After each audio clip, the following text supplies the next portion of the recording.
कृष्णा पंचगंगा नदीपात्रामध्ये दिवसभरामध्ये पाणी वाढल्यानं यंदाचा पहिला दक्षिणद्वार सोहळा दत्त मंदिरात मंगळवारी पहाटे झाला।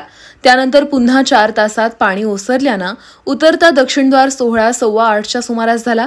यामुळे एकाच दिवशी 4 तासांच्या अंतरानं 2 दक्षिणद्वार सोहळा संपन्न झाले। इतिहासात पहिल्यांदाच एकाच दिवशी 2 दक्षिणद्वार सोहळा झाल्यानं भक्तांना हा दिवस पर्वणीच ठरला। शिरोळ तालुक्यातील नृसिंहवाडी इथल्या दत्त मंदिरात भक्तांना प्रतीक्षा असते ती दक्षिणद्वार सोहळ्याची। मात्र यंदा पावसाळ्याला सुरुवात होऊन 1 महिना उलटला, मात्र तरीही दत्त भक्तांना सोहळ्यावेळची पवित्र स्नानाचा लाभ घेता आला नव्हता।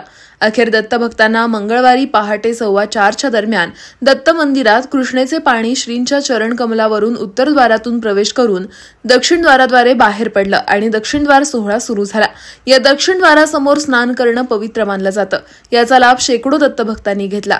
तसंच दत्तदेव संस्थांमार्फत येणाऱ्या भाविकांना दक्षिणद्वार स्नानाचा लाभ घेता यावा याकरता बॅरिकेड्स दोरखंड याची व्यवस्था केली होती।